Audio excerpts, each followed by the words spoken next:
Quitting my job was one of the most successful things that I have ever done. And it's not because I now have this new opportunity that's lined up that's going to get me even more money. It's nothing like that. I was so miserable there. The reason that quitting my job has significantly changed my life is because I think being so compliant to a place like that is so much to do with struggling to know my worth and where I deserve to be.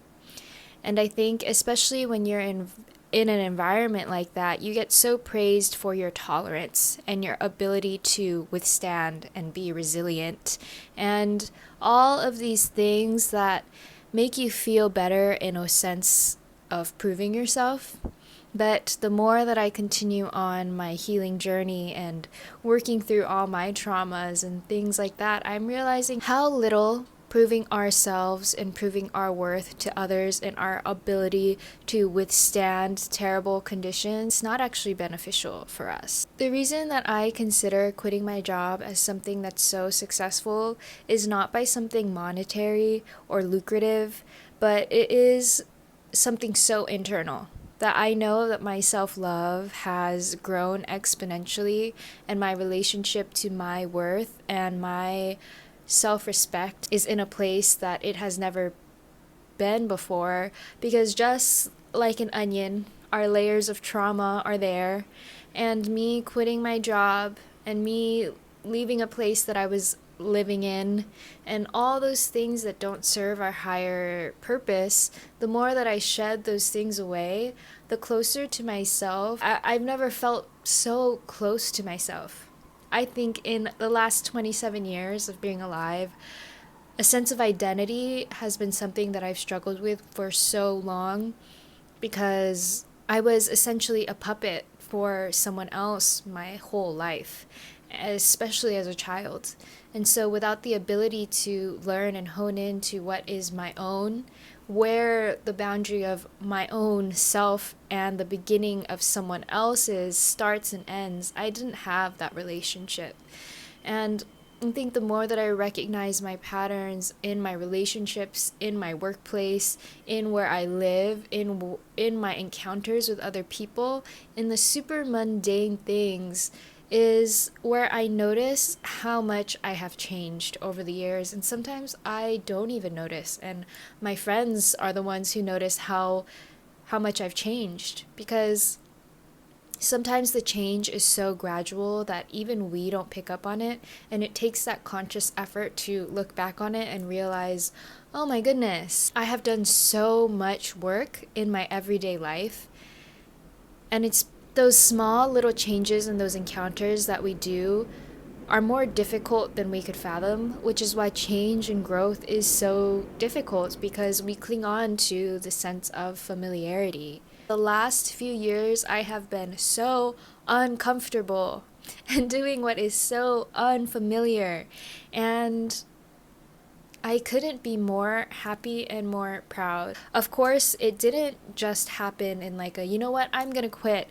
It took a lot of work to be able to get into the space where I felt confident that I could sustain myself and be secure and still have a roof over my head and food to eat. But when I was working at that job, there was no time for anything else for me but that job, because even on my days off, I was trying to recuperate from all of the exhaustion and fatigue, and I didn't have time or even the mental or emotional space to be able to withstand anything else or anything extra. My mind and my life was just consumed with, what am I even doing here? What am I doing with my life?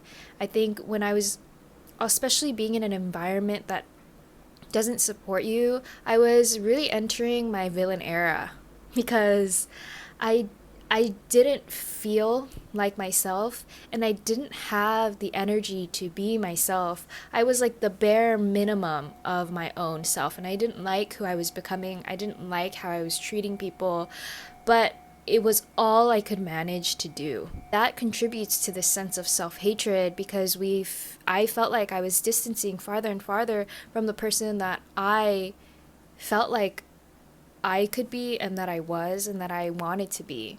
And so then that self-hatred extends throughout the rest of the week and the days, even when you're outside of that workplace, because you can't just shut that off. It's so damaging to our physical health. And we don't talk about enough about the stressors and the emotional distress and how connected those things are to our physical health and to disease and to illness. We can take the best care of ourselves, the diet, all of those things.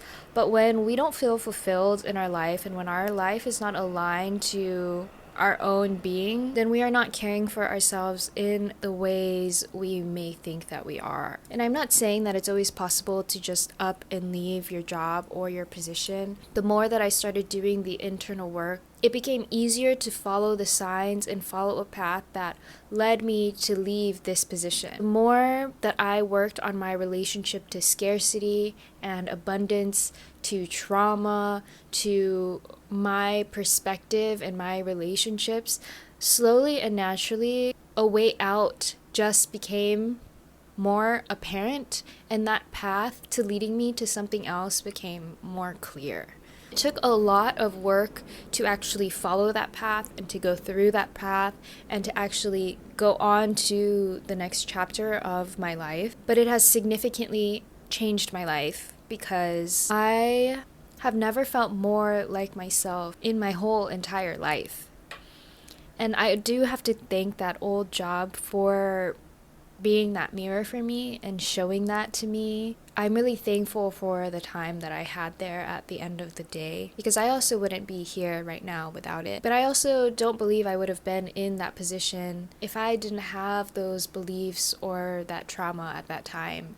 And it was giving me everything that I needed, and it was reflecting back to me everything that I had to work through. But the ability to leave that job and leave that position, it has created so much trust and faith in my own abilities to create something.